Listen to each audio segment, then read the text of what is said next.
Peço à igreja, por gentileza, para abrir a palavra no livro de Lucas. Lucas, capítulo 13.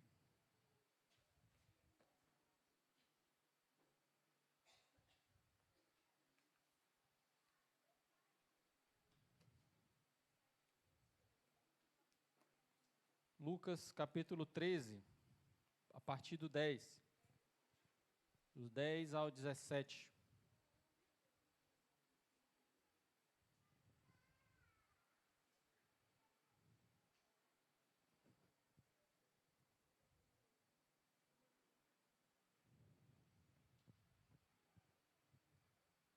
Lucas, capítulo 3, diz assim, capítulo 13, a partir do versículo 10, diz assim: E ensinava no sábado numa das sinagogas. E eis que estava ali uma mulher que tinha um espírito de enfermidade. Havia já 18 anos, e andava curvada, e não podia de modo algum endireitar-se. E vendo-a, Jesus chamou-a a si e disse-lhe: Mulher, estás livre da tua enfermidade.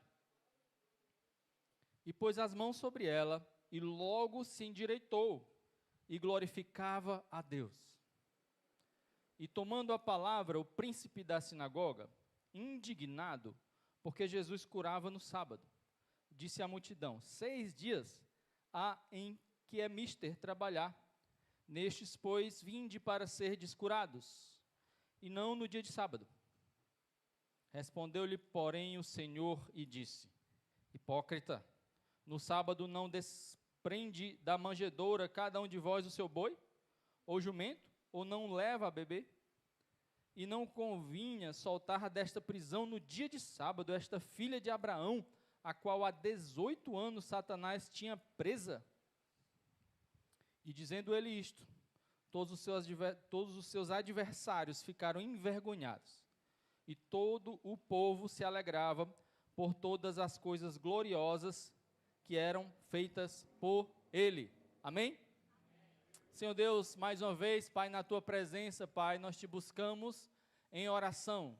Dessa vez, Pai Celestial, Te pedindo, ó Pai, que o Senhor, Pai, esteja presente nesse momento, nos ensinando por meio do Teu Espírito Santo. Senhor Deus, o homem tem limites, tanto, Senhor Deus, para transmitir algo, quanto para receber algo. Mas o Senhor, Pai, prometeu e tem prometido e tem realizado a Tua promessa, que é enviar o Teu Espírito Santo. Senhor Deus, que vai nos ensinar e nos guiar a toda a verdade. Te pedimos, Pai, mais uma vez, pelo Teu amor, pela Tua misericórdia e graça, que o Teu Espírito possa falar aos nossos corações essa noite, que Ele possa ministrar os corações essa noite, e todo mal, Senhor Deus, toda barreira caia por terra em nome de Jesus, esteja amarrado em nome de Jesus. Senhor Deus, que o Senhor permita, Pai, que haja, Senhor Deus, Senhor Deus, um solo fértil para receber a semente da palavra. Senhor Deus, que nada possa atrapalhar, nenhuma barreira, nenhum impedimento, Senhor Deus. Pai Celestial, vem com os Teus anjos, Pai. Acampa ao redor, Pai, desta casa, desse lugar, e de todos aqueles, Pai, que estão conectados conosco, Pai, nesse momento, estão, Pai, em oração, em adoração, Pai, em qualquer lugar que estejam. Senhor Deus, que o Senhor possa estar lá presente, manifestando a Tua presença, Pai, santa e adorável e amável presença. Faz isso, Pai, e nós te pedimos tudo isso, Pai, em nome de Jesus. Amém e amém. Essa palavra é uma palavra que traz muitos ensinamentos. É uma palavra de cura, é uma palavra de transformação. E ela já foi trazida aqui uma vez. E essa semana, a gente conversando lá em casa, ela veio ao meu coração novamente, e aí resolvi trazer essa palavra, trazendo um novo olhar da última vez que nós ministramos, nós falamos, fomos até um determinado ponto, e nessa noite eu gostaria de partir desse ponto e trazer novos ensinamentos aqui que o Senhor tem trazido ao meu coração e eu queria compartilhar com a igreja. Amém? É um trecho relativamente pequeno da palavra, são poucos versículos, são 7 versículos, né, do 10 ao 17, mas tem muitos ensinamentos aqui. A palavra de Deus, ela é cortante, capaz de discernir e separar juntas e medulas, como diz a própria palavra sobre ela mesma. E a minha oração essa noite é que ela possa discernir coisas das nossas vidas, da minha vida, da sua vida, que ela possa trazer transformação, que haja uma transformação na minha vida, na sua vida, na nossa família, na nossa igreja, assim como houve uma transformação real nessa mulher, dessa história que foi tocada, transformada, ela foi alvo do amor e da misericórdia de Deus. E eu gostaria que você se colocasse também no lugar dela, mas também em um momento da palavra a gente vai nos colocar no lugar de Jesus. E nós vamos tentar viver essa história e também trazer isso para a nossa vida. E esse é o grande desafio.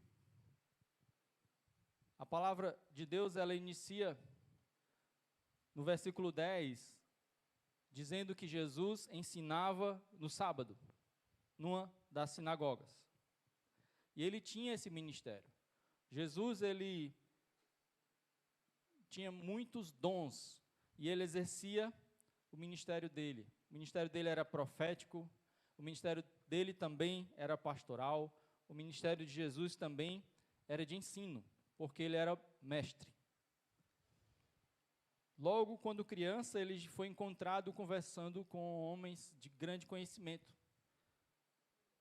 E aqueles homens estavam impressionados com o conhecimento de Jesus sobre a palavra, mesmo criança.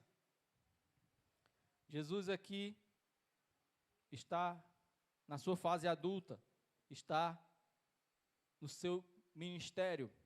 E nesse momento ele está numa sinagoga. E naquele tempo,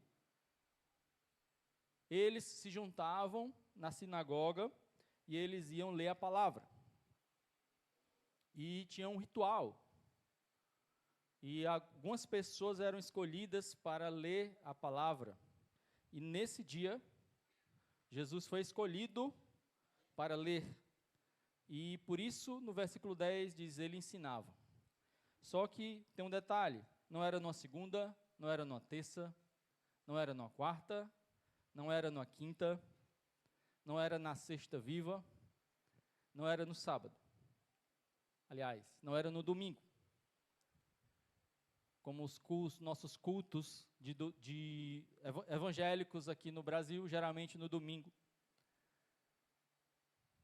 Ele estava em um sábado. E para aquele povo, o sábado era um sábado de descanso, mas um sábado onde eu poderia, um dia onde eu posso adorar a Deus. Posso aprender sobre a palavra, mas eu não devo trabalhar, eu não devo fazer outras coisas. E esse era o contexto da palavra. O Senhor, ele operou muitos milagres.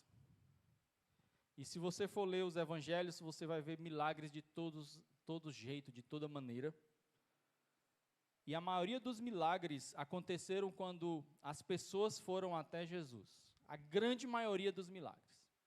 Eu diria que mais de 90% dos milagres ocorreram porque alguém chegou até Jesus e clamou a Jesus, foi até Jesus e pediu esse milagre. Grande parte deles, as próprias pessoas que foram até Jesus, elas foram o alvo do milagre. Outra parte foram pessoas que foram interceder por outras. Quando as pessoas iam, elas mesmas, precisando de alguma coisa de Jesus, elas chegavam até Jesus, muitas vezes tinha uma fila, tinha uma multidão. Algumas vezes Jesus tocava e essa pessoa era curada. Outras vezes, não dava tempo, não era possível. E alguns tinham a fé de que apenas tocando na orla, pouquinho aqui na roupa de Jesus, ela já seria curada. E essas pessoas foram curadas. Outros criam que o Senhor Jesus, de lá onde ele estava, poderia curar alguém. Aí é a intercessão. Alguém pedir por outra pessoa. Aí vem um ministério da intercessão, meu e o seu, que é tão importante. Você pedir a Deus a respeito de outra pessoa. Isso aconteceu mais de uma vez. São vários casos onde alguém chegou para interceder a respeito de outra pessoa e Jesus, ele realizou a cura. Algumas vezes Jesus caminhou até lá e fez a cura. Outras vezes de lá, o Senhor fez a cura, remotamente. E o Senhor disse, está curado, e a pessoa ficou curada. Outro caso inusitado era aquele momento onde Jesus estava em uma casa repleta de pessoas, muita gente, multidão, fora e dentro, e inusitadamente um telhado, as telhas começam a se destelhar, e 4 pessoas, levando uma quinta pessoa, desce esta quinta pessoa, que não podia andar. E esses 4 amigos, intercedendo por esse outro amigo, levaram até Jesus alguém que precisava ser curado. Mas isso podemos dizer que isso é um tipo de regra, né? A gente precisa chegar ao Senhor, chegar a Deus, e quanto mais humilde, quanto mais quebrantado você chegar, mais você será atendido. Porque o Senhor, ele olha para os quebrantados. Se você está orgulhoso, você nem vai. O Senhor também no Velho Testamento realiza curas, como nós refletimos há poucos dias no culto de quarta-feira, sobre a cura de Naamã. A Naamã ainda chegou com certo orgulho e o Senhor curou em um processo. Aí tem diferenças, né? Pessoas são curadas na Bíblia instantaneamente e outras são curadas em um processo. Às vezes em 2 tempos, em 3 tempos. Naamã foi curado em 7 tempos. Ele teve que mergulhar no Rio de Jordão e 7 vezes mergulhar ali, e depois da 7ª vez ele foi curado. Um cego, o processo dele foi de cura de um cego que tem na Bíblia, foi inusitado também, porque o Senhor Jesus faz uma laminha com a saliva e bota no olho do cego. E o homem que está ali fora, vendo aquilo, vai ser, não pode. Aí que vai ficar ruim mesmo. Já estava ruim, aí vai infeccionar tudo. Mas aquele homem começa um processo de cura, e o Senhor Jesus, e aí, você está vendo o quê? E ele disse, eu vejo homens, mas vejo como árvores. Aí o Senhor faz um novo processo de cura, e aquele homem começa a enxergar tudo.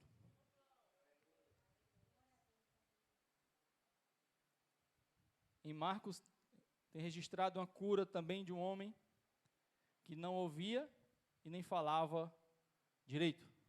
E o Senhor Jesus colocou os dedos nos ouvidos do homem e com a saliva dele na língua do homem, imagine. Outra cura inusitada. E o homem foi curado. Não existe uma regra de cura, porque o Senhor, ele não segue um modelo, uma regra. E por isso nós precisamos estar atentos aqui, principalmente aqui no nosso ambiente e no nosso tempo, porque a gente muitas vezes estabelece regras. Eu vou ser curado no acampamento, eu vou ser curado no detox, eu vou ser curado no domingo. não vai ser na quarta.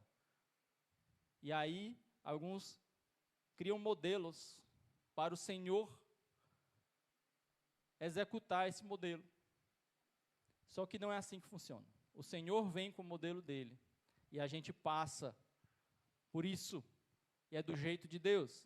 Interessante que a cura dessa mulher é uma cura diferente, porque ela não chegou até Deus. O Senhor Jesus chegou até ela. Ele estava, num momento como esse aqui, ensinando aqui, e tem uma hora que ele percebe que ali havia uma mulher que há 18 anos estava encurvada. Segundo o versículo 11 de Lucas, ela não podia de modo algum endireitar-se. Então ela mesma, ela não conseguia voltar. E ela estava nessa situação há 18 anos. 18 anos.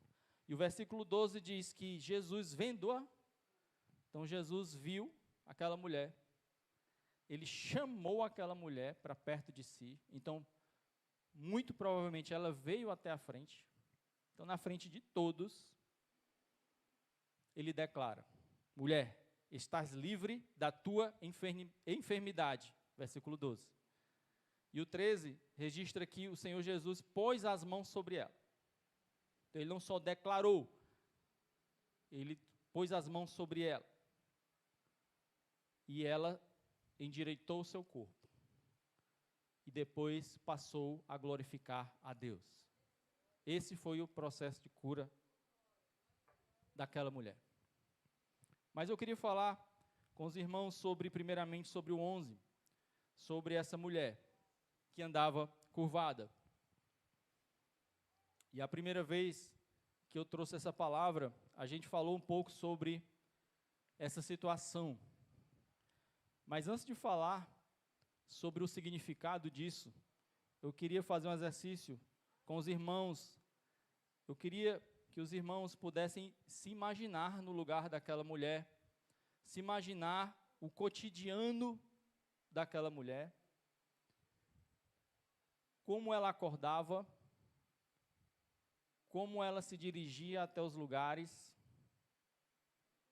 como ela ia ao templo, como ela estava, por exemplo, naquele templo, naquele lugar, naquela sinagoga. A palavra diz que ela vivia curvada, ela andava curvada, a vida dela inteira, 18 anos, parte da vida dela, toda dessa maneira. E quando você está curvado, a tendência é sempre olhar para baixo. Então aquela mulher viveu 18 anos olhando para baixo. Esse é um ponto. E o outro ponto importante é que, como ela vivia encurvada, ela tinha uma enorme dificuldade, ou até impossibilidade, de olhar para cima ou para frente. Talvez até conseguisse olhar para frente com dificuldade, com desconforto, mas a situação mais confortável daquela mulher seria sempre olhando para o chão. É um ponto. Outro ponto é que a visão dela das pessoas sempre era a visão inferior. Dificilmente ela olhava, talvez, para o rosto das pessoas, principalmente se a pessoa fosse muito alta. Ela conseguia, talvez, perceber primeiro os pés, e talvez conhecesse cada um dos irmãos e da sinagoga pelos seus calçados. Talvez aqui na nova vida ela conhecesse cada um pelos seus calçados, pelos seus pés, porque para ela era mais confortável, era comum sempre olhar para baixo. O ambiente onde ela vivia, onde ela andava, ela não conseguia talvez observar os pássaros nas árvores, observar o céu. Normalmente ela olhava para o chão, ela percebia os detalhes do que estava lá embaixo, no inferior do ambiente. Qualquer ambiente que ela esteja, ela sempre olhava para baixo. Então essa era a realidade daquela mulher. Sobre ela mesma também, ela acabava percebendo os próprios pés, a sua parte inferior. Então essa é a realidade de vida daquela mulher. 18 anos, ela já estava acostumada com aquilo. Era uma vida difícil, não era uma vida fácil. Mas uma coisa que é importante destacar, que está no versículo 11, é que ali não era enfermidade comum. Você percebeu isso? Existem enfermidades naturais, mas existem enfermidades que na Bíblia são reveladas, como essa aqui, que são provocadas por um espírito de enfermidade. Você já percebeu isso? Ora Jesus diz ser curado, ora Jesus diz seja liberto. Nesse caso ele disse, mulher, estás livre da tua enfermidade. E no 11, está bem claro que aquela mulher tinha um espírito de enfermidade. Espírito de enfermidade. Algo que foi oprimindo aquela mulher. Provavelmente isso foi algo gradual. E ela foi oprimindo, trazendo um peso. Isso foi ministrado pela Juliene aqui no louvor. Não combinamos sobre isso. É o Espírito Santo já ministrando nos nossos corações. Muitas vezes, o inimigo nos coloca peso, um peso tão grande, que a gente vai encurvando as nossas costas. É tão grande o peso, que a gente vai passando a olhar para baixo. E o objetivo dele é esse, é que você olhe para baixo, é que você nunca mais olhe para cima, e dificilmente você olhe para frente. O inimigo das nossas almas, ele veio para matar, roubar e destruir. Enquanto Deus, ele veio para nos dar vida e vida em abundância. Aquela mulher de 18 anos estava opressa por um espírito de enfermidade. A oprimia de uma maneira que fazia com que ela olhasse para baixo. E ela mesma não conseguia endireitar-se. Em nenhum momento ela conseguiu reverter a situação sozinha. Ela precisava que alguém pudesse fazer essa intervenção. Queria trazer um pouco desse contexto agora, ampliar essa situação, não somente para a situação física. Quando eu medito sobre essa palavra e com essa palavra, a primeira vez que eu trouxe no sentido de que aquela mulher sempre olhava para baixo e tinha uma visão muito limitada da vida. Ela não conseguia olhar para frente, ela não conseguia olhar para cima. Salmo 119 diz que, em um de seus versículos, diz que a palavra é a lâmpada para os nossos pés. Então, imagine você lá no interior, no tempo da lamparina. Então, a lamparina é o tipo da lâmpada que ilumina os teus pés. Ela não chega até o outro lado da pista, né, até o final. Mas existe uma lâmpada, né, algo poderoso, como uma lanterna ou um farol de um carro. Ele ilumina o teu caminho. Então, às vezes você bota a luz alta, aí que ele consegue iluminar até o fim do teu caminho. A palavra de Deus, ela é assim. Ela te ilumina os teus passos, mas também ela ilumina o teu caminho. Ela traz luz para o teu dia a dia, mas também traz luz para aquilo, para os teus planos. Na realidade, ela faz com que os teus planos estejam alinhados com os planos do céu. E ela traz isso, você tem um pensamento sobre você, um plano sobre a sua vida, mas a palavra ilumina tanto os teus dias atuais como os teus dias futuros. E o Senhor traz isso por meio de profecia, o Senhor traz isso por meio da palavra escrita, uma palavra rema, Ele traz isso de várias maneiras. Aquela mulher, ela só conseguia ver o chão. E na primeira vez que eu trouxe a palavra, eu trouxe essa visão de que ela tinha essa visão muito contextual, muito próxima, visão muito do dia dela, ela não conseguia ver mais à frente, e muito menos ver as coisas do céu. E eu queria destacar aqui 3 coisas, 3 aspectos, que vão sair desse lado físico, e vão para algo espiritual. Uma coisa que acontece na vida do cristão é que a gente deixa de ter uma visão da terra e passa a ter uma visão do céu, uma visão celestial, uma visão das coisas do céu. E um dos nossos motivos de oração, dos obreiros, por exemplo, dos ministros de louvor, de quem está na palavra, é um ensinamento de Jesus. Jesus diz, olha, quando vocês forem orar, vocês orem assim: Pai nosso que estás no céu, santificado seja o teu nome, seja feita a tua vontade, assim na terra como no céu. Existe uma vontade lá no céu, existe um plano céu, existe uma vontade do Senhor para você, existe uma vontade do Senhor para essa igreja, existe uma vontade, existe um plano, e nós precisamos executar esse plano aqui na terra. Mas nós não podemos executar esse plano na terra sem conhecer o plano do céu. E como a gente conhece o plano do céu, se não por meio do Espírito Santo de Deus? As pessoas que estavam aqui, os discípulos estavam perto de Jesus, começaram a conhecer as coisas do céu.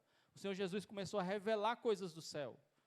As pessoas não conheciam as coisas do céu. E o Senhor Jesus começou a dar a eles uma visão do céu. E aqueles discípulos que estavam com Jesus começaram a endireitar-se em seu conhecimento e em seu coração. Aqueles discípulos só viam as coisas da terra. Quando Jesus encontra-se com Pedro, disse: você não será somente pescador de peixes, coisas da terra. Eu te chamei agora para ser pescador de homens, coisas do céu. Pessoas que serão salvas e irão ganhar a vida eterna, coisas do céu. O Senhor Jesus, ele fala sobre o sistema do céu, os valores do céu. O Senhor Jesus começa a nos dar a visão do céu. E eu queria trazer você, levar você a um trecho da palavra, onde Jesus repreende Pedro. Está em Marcos 8:33. Ele repreende Pedro. Diz que Pedro está com a visão da terra. E ainda repreende Satanás em Pedro. E ainda diz a mesma coisa para Satanás. 8:33, Marcos, diz assim: mas ele, virando-se e olhando para os seus discípulos, repreendeu a Pedro, dizendo: retira-te diante de mim, Satanás, porque não compreendes as coisas que são de Deus, mas as que são dos homens. Satanás, ele entende as coisas dos homens, por isso que ele chega para Jesus e ele oferece os reinos, porque ele estabeleceu esses reinos, os homens deram autoridade a ele, e ele estar na frente desses reinos, estabeleceu valores aqui da terra, e ele entende disso aqui, mas o Senhor vem com valores do céu. Isso aconteceu justamente quando Jesus disse que importava que ele fosse crucificado, e ao terceiro dia ele ressuscitaria. E Pedro disse: não, deixa disso, não vai ser crucificado não. Só que Pedro estava com a visão da terra, e ele estava sendo influenciado, ele estava sendo manipulado por Satanás, que também tinha a visão das coisas da terra. O Senhor, ele nos endireita, o Senhor, ele nos faz capaz de olhar para frente e para cima.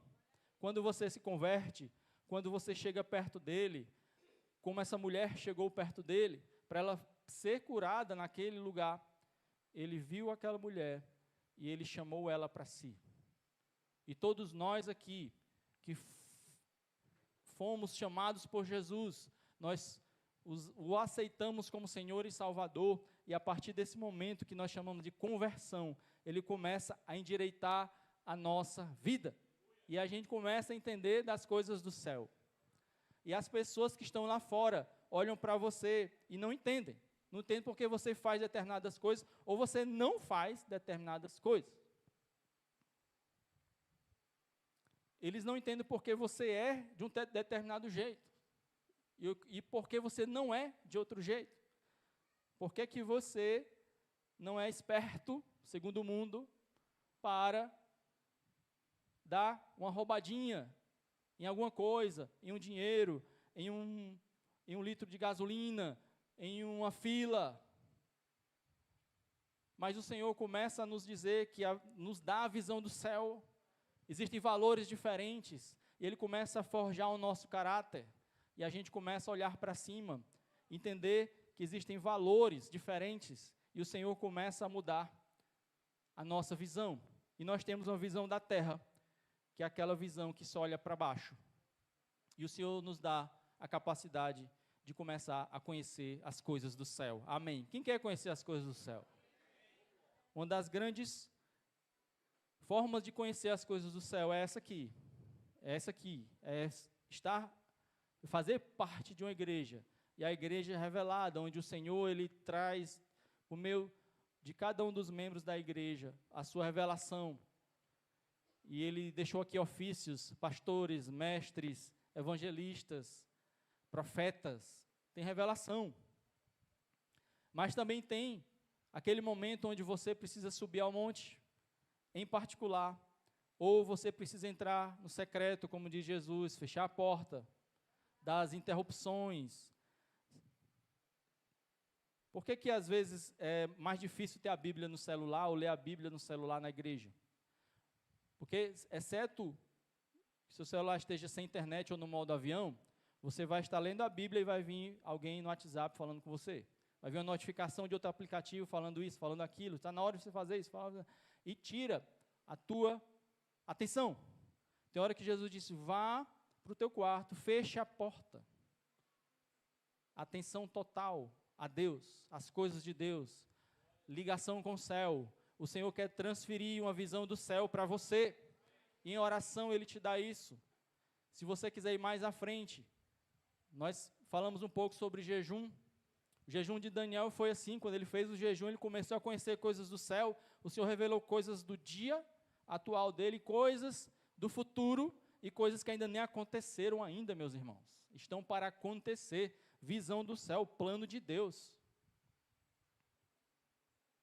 Esse é um ponto. O outro ponto,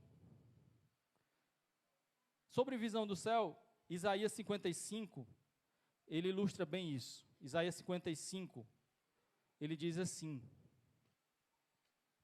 Isaías 55, versículo 8 e 9, 8, porque os meus pensamentos não são os vossos pensamentos, nem os vossos caminhos os meus caminhos, diz o Senhor. Porque assim como os céus são mais altos do que a terra, assim são os meus caminhos mais altos do que os vossos caminhos, e os meus pensamentos mais altos do que os vossos pensamentos. Ele traz uma visão clara sobre o que é da terra, sobre o que é do céu. Pensamento do homem, pensamento de Deus. Caminho do homem, caminho de Deus. O que é importante você entender aqui é que o Senhor pode endireitar os teus caminhos, o Senhor também pode endireitar os teus pensamentos, e já usando o termo que foi usado na vida daquela mulher, que ela teve a sua postura endireitada, com a possibilidade de olhar para frente, principalmente para cima, obter uma visão do céu. Amém? A minha oração também é que o Senhor possa abrir os meus sentidos espirituais. Tantas coisas acontecem, a gente não percebe. O mundo espiritual está aí. Aquela mulher estava há 18 anos, e muito provavelmente ela estava há 18 anos visitando aquela sinagoga. Você já pensou sobre isso? Quantas vezes ela entrou naquele lugar, que é um lugar de oração, é um lugar de adoração, um lugar de ensino da palavra, onde, teoricamente, aqueles que estavam lá deveriam ter identificado que aquela mulher tinha, sim, um espírito de enfermidade, e aquelas pessoas que estavam lá deveriam ter tido autoridade para reverter aquela situação, curar aquela mulher, libertar aquela mulher. 18 anos naquele ambiente religioso e ela não pôde ser transformada. Precisou Jesus estar lá. Precisou Jesus com a visão do céu perceber que aquela mulher estava com enfermidade espiritual. E quantos estão, meus irmãos, nas igrejas hoje, com enfermidades espirituais, com pesos espirituais, opressas espiritualmente, e a gente não percebe. Quantas pessoas passam por nós, no trabalho, na igreja, na família, e nós não percebemos espiritualmente. Uma das minhas orações é: Senhor Deus, abre os meus ouvidos espirituais, abre os meus olhos espirituais. Tem uma passagem em Marcos, capítulo 7, 34, que diz assim: Jesus, ele encontra um surdo mudo, e levantando os olhos ao céu, suspirou e disse: Éfatá. Éfatá. Isso é, abre-te. E logo se abriram os seus ouvidos, e a prisão da língua se desfez, e falava perfeitamente. O Senhor curava a audição, o Senhor curava a visão, e ainda possibilitava você falar das coisas de Deus. E o Senhor pode fazer isso na minha vida, na sua vida. Quantas pessoas aqui já têm revelação do céu, e já estão sendo usadas, já estão no ofício da profecia, algumas estão no ofício do ensino como mestres, outros estão no ofício de pastores, mas sempre recebendo a visão do céu e repassando para os irmãos. Pessoas com intercessão, nesse ministério de intercessão, que são acordadas pelo Senhor, despertadas, 3 horas da manhã, vem alguém na mente, ou uma causa, e você não sabe por quê, fica de joelho e ora. Muitas vezes é o Senhor te levantando para guerrear em oração. Nós precisamos pedir ao Senhor, Deus, abre os nossos sentidos espirituais. Amém? E a segunda, o aspecto é como o homem vê. Como aquela mulher via as coisas. Como aquela mulher via as pessoas, como aquela mulher se via e como aquela mulher via os ambientes. Se você for levar isso para um lado do pensamento, um pouco da psicologia, um pouco daquilo que você sente, algumas pessoas, elas olham para as outras e só veem o que é inferior, só veem os defeitos, só veem o que é de ruim das outras pessoas. Você já percebeu? E existe uma tendência também dessas pessoas se juntarem e falarem justamente sobre esses defeitos que elas percebem das outras. Muitas vezes, a outra nem está assim curvada, mas a outra que está curvada, começa a falar dos defeitos. Olha aqui, aí vem a outra, ixi, é mesmo, não tinha percebido, aí começa a olhar para baixo, lá para os defeitos também, e aí já tem 2 pessoas curvadas. Depois nós temos mais 3 pessoas curvadas, e pessoas falando de outras, muitas vezes é da igreja, pessoas que o Senhor está restaurando. O Senhor tem um trabalho grande de restaurar, e vem outro com muita facilidade, vem e leva para baixo. Difama, muitas vezes é algo que nem existe. Mas pode ser algo que existe, mas vale comentar dessa forma? Vale ressaltar isso agora? O fato é que o Senhor precisa nos curar. Senhor Deus, me cura. Senhor Deus, eu não quero ver só o defeito das pessoas. Senhor Deus, eu quero ficar de pé, endireita a minha postura, Pai. Eu quero ver também a qualidade das pessoas. Eu quero também, Senhor Deus, ao ver o defeito da pessoa, começar a orar por ela. Começar a buscar a transformação dela. No lugar de eu chamar outra pessoa para comentar o defeito, talvez eu chame outra pessoa para orar, e sem precisar comentar. Vamos só orar por fulano, que ele está precisando da nossa força em oração. Nós precisamos endireitar. A igreja é para isso. Igreja é para restauração. Não é para quebrar, é para restaurar. Amém? O Senhor precisa nos endireitar. a gente precisa começar a pensar nas coisas boas. Tem gente que vai falando das igrejas, das outras coisas, mas só fala coisa ruim de igreja. Mas igreja é um projeto do Senhor. O Senhor Jesus era o único que podia falar coisas ruins da gente. Mas Ele tem uma expectativa de encontrar uma igreja adornada, bonita, uma igreja bem vestida, branca, e cabe a nós, enquanto igreja, promover isso. Ministros de louvor, homens de oração, pastores, obreiros, cada irmão tem essa função de adornar a igreja. Não podemos olhar para baixo. Existem igrejas inteiras encurvadas. Como você vê, aquela mulher só via as partes, o que era ruim das pessoas. Outra coisa, o que ela acha da vida? Tudo ruim, reclama de tudo. Mas olha, o dia nasceu, o Senhor te dá isso tudo de graça, você nasce, o sol, ele nasce todos os dias. Essa água que tem aqui, tudo que tem aqui é dado pelo Senhor. Tem uma hora que o homem tem o seu limite, o homem trabalha em cima de uma plataforma inteira doada por Deus, e nós não somos gratos. Os homens, a Bíblia fala que a natureza clama, natureza clama, e ela declara a existência do Senhor. Mas os homens não veem. E aqueles que veem não agradecem. E nós precisamos ser gratos, nós precisamos olhar para cima.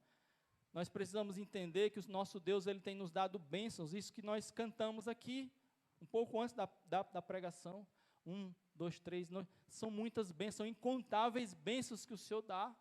A tua capacidade de respirar, de estar aqui, a sua capacidade de você estar vivo.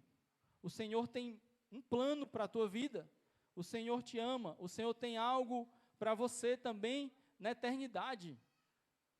São muitas bênçãos, mas a gente acaba como aquela mulher, olhando para baixo, quando não só para as pessoas, mas para as situações, só vendo o pior das situações, só vendo o pior das circunstâncias.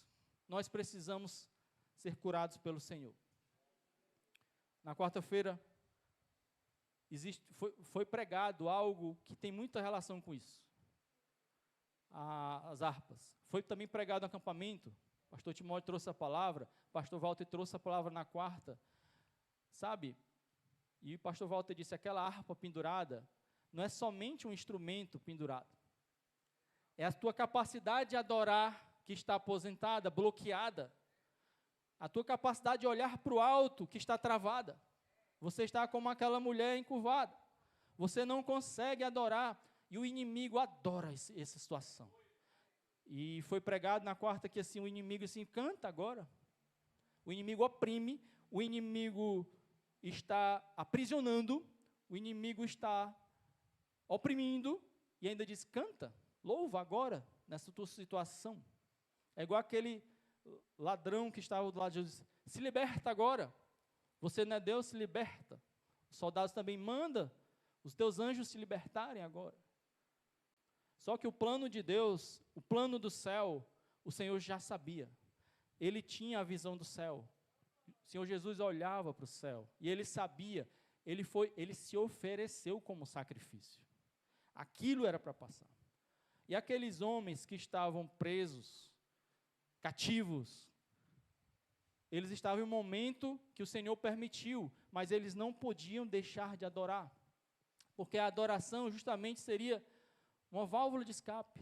Quando eles começarem a adorar, eles começam a desencurvar as costas, a endireitar as suas costas, e começam a olhar para cima. Quando eles começam a olhar para cima, eles percebem que eles têm tudo, eles percebem que estão com o Deus dos exércitos, o Deus que pode tudo. Aquele cativeiro é momentâneo, tudo aquilo pode passar. Quando você começa a olhar para o céu, você pode orar, você pode adorar. Nós precisamos pedir a Deus, Senhor Deus, endireita a minha vida. Eu preciso adorar mais. Eu preciso adorar mais. Eu preciso orar mais. Eu não estou conseguindo adorar. Eu não estou conseguindo orar. Significa que você está aqui nem aquela mulher, porque aquela mulher não conseguia se levantar. Ela não conseguia olhar para cima. Ela mesma não conseguia. Foi necessário que Jesus fizesse uma intervenção naquele lugar, naquele momento, chamasse ela, falasse, pusesse as mãos e endireitasse aquela mulher. E será que o Senhor não tem que fazer isso na nossa vida? Em uma certa área da minha vida? Porque tem muitos pesos que o diabo coloca. O diabo pode colocar peso, vai colocando mais trabalho na tua vida, mais trabalho, aquilo fica pesado, pesado, pesado, pesado, e você já se vê com as costas encurvadas. Muitas vezes é o estudo, aquele que estuda, é muito estudo, você já não consegue mais olhar para o céu, não consegue mais adorar, não consegue mais orar, você só olha para o chão. Às vezes é um problema no casamento, às vezes é um problema de relacionamento, é um peso que é colocado nas suas costas e você vai, já não olha mais para cima. São inúmeras coisas que podem acontecer e podem ser um peso na tua vida. E não foi à toa que o Espírito Santo dirigiu o louvor, os ministros de louvor a cantarem essa canção de cura do nardo. Porque o Senhor, Ele tem uma cura para mim e para você. O Senhor, Ele também diz que Ele tem um fardo dele, é leve, Ele quer trocar. O fardo pesado nos faz encurvar as nossas costas. Sabe? O diabo, ele não quer ser desmascarado, mas ele usa as coisas da vida real para nos encurvarem, para fazer peso. E muitas vezes nós caímos nessa. E aí, quando nós nos vemos, já estamos nós carregando coisas pesadas que Jesus não mandou carregar. E deixando de carregar aquela mochila, aquele fardo leve que Jesus nos permitiu carregar. Como mudar isso? Filipenses já tem uma fórmula para isso. Por exemplo, em oração, diz qualquer ansiedade, qualquer coisa que você tiver, deixe no altar do Senhor, ore. Você tem um Deus que pode todas as coisas, coloque diante de Deus. Ele é capaz de mudar a situação. Pegue esse peso, coloque no altar, o Senhor vai trocar o fardo. Viva pela fé, busque, adore, tire as harpas que estavam penduradas, comece a adorar, olhe para cima. O Senhor tem algo para a sua vida. O Senhor tem algo para mudar. O Senhor tem algo para mim, para você. E perceba, no versículo 12, o Senhor Jesus, Ele viu aquela mulher. O Senhor vê você. O Senhor percebe a sua situação. O povo de Israel clamou no cativeiro ali no Egito, e o Senhor viu aquela situação. A primeira coisa que aconteceu no 12 é vendo a Jesus. Jesus percebeu aquilo. Nós, muitas vezes, não percebemos as pessoas. A gente está aqui em um momento de culto e não percebemos que do nosso lado tem alguém precisando da nossa oração, da nossa ajuda, de uma palavra que o Senhor já nos deu no coração para liberar. Mas a gente não percebe, mas Jesus percebe, Jesus vê. Vendo a Jesus, Segundo, ele diz, chama para perto. E o Senhor Jesus é aquele que quer nos chamar para perto. Quando o Senhor, contra os discípulos, ele diz, segue-me. Quando ele leva os discípulos, ele leva para a sua mesa. Santa Ceia, mesa do Senhor, é na mesa que o Senhor trabalha na nossa vida. Quando ele encontra Zaqueu, Zaqueu, desce daí, que hoje eu vou jantar na tua casa. O Senhor é aquele que chama para perto, aquele que vai para perto, e nesse momento, quando você está perto de Deus, Ele opera algo na tua vida, como Ele operou na vida de Zaqueu, como Ele operou na vida dessa mulher. E a terceira coisa que Ele fez foi tocar. O Senhor impôs as mãos naquela mulher e tocou. O Senhor, muitas vezes, Ele tocou leprosos, onde naquela época não podia tocar, porque você iria se contaminar, mas o Senhor Jesus toca. Ele não somente chega perto, Ele toca em nossas vidas. Isso é um motivo de gratidão, isso é um motivo também para fortalecer a nossa fé, porque o Senhor não está alheio aos nossos problemas. Ele tem como mudar, Ele quer mudar, e muitas vezes nós só precisamos entender o que o Senhor quer fazer na nossa vida. Algumas vezes você precisa se chegar a Deus, outras vezes, excepcionalmente, o Senhor chega até você. E o Senhor chega até você como Ele chegou até aquela mulher. E depois de ver, depois de chamar para perto, depois de tocar o Senhor, Ele diz para mim e para você, endireita. Endireita. Assim como Ele disse para aquele homem, efatá, para aquela mulher, Ele diz, endireita. E endireitar é curar, é transformar, é retificar. E se você, Ele tornou aquela coluna reta, retificar, no nosso dicionário é alinhar, tornar reto. Deixar a nossa vida alinhada. Deixar os nossos caminhos alinhados aos caminhos do Senhor. É o Senhor, Ele tem essa expectativa, Ele tem sim essa vontade, mas será que nós estamos dispostos? Será que nós vamos obedecê-lo? Porque aquela mulher precisou obedecer minimamente, porque depois que ele viu, ele chamou ela para lá. Venha para cá. E ela sabia que era sábado, ela sabia que ia ter problema, mas ela foi. E o nosso Deus é misericordioso, Ele sabia também que ia ter problemas ali, mas Ele preferiu abençoar aquela mulher, do que Ele seguir a uma regra que muitas vezes foi imposta por motivos religiosos, e Ele precisava também de um momento de ensino, e Ele ensinou com aquele gesto, que é importante ter sensibilidade, é importante ter compaixão, é importante valorizar as pessoas, e Ele até falou para o príncipe da sinagoga, Ele falou também para aquelas pessoas todas, olha, quando você tem o seu boi, quando você tem o seu jumento, precisa da água, você vai, é no sábado. Aí quando é para curar uma mulher, a filha de Abraão aqui, você não quer que cure, que está 18 anos com essa doença, você não quer que cure? Então, muitas vezes, nós hoje em dia, nas nossas igrejas, nós temos scripts, formatos, não, agora é a hora do louvor, agora é a hora da palavra, agora é a hora da oração, aí tem igreja que não tem nem mais oração, tem igreja que tem agora um culto de domingo evangelístico, não pode orar, não pode expelir demônio, então aqueles que vão endemoniados para aquela igreja evangelística, eles voltam endemoniados, vêm e voltam, e o demônio adora isso.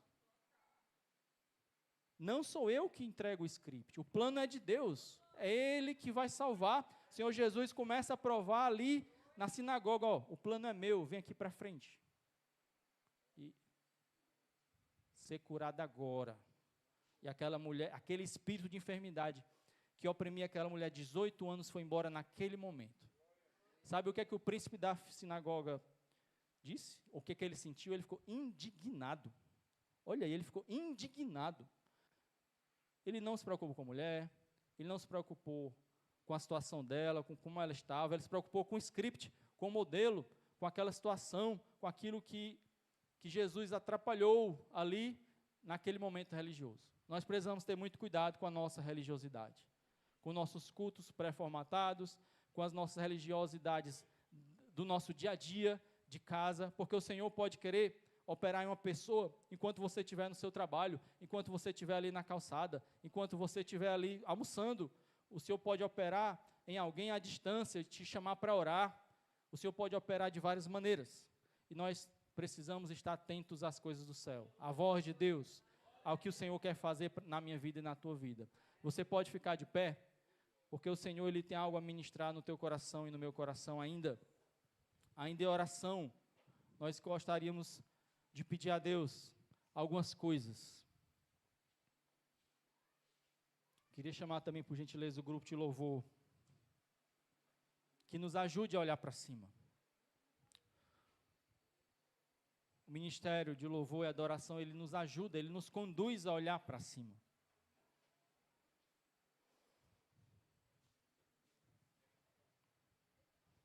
O Senhor, Ele tem algo para mim e para você.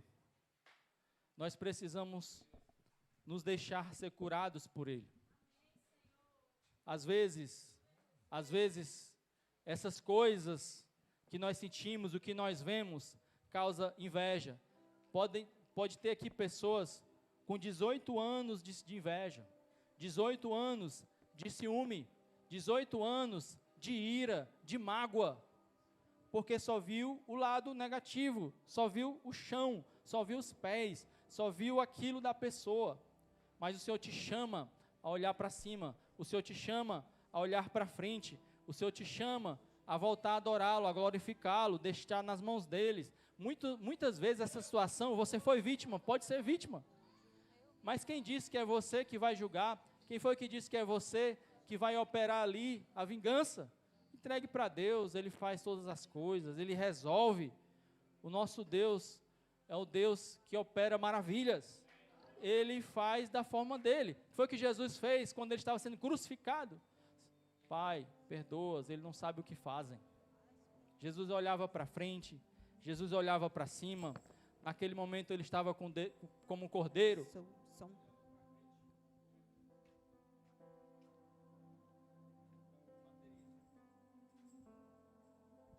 Bateria.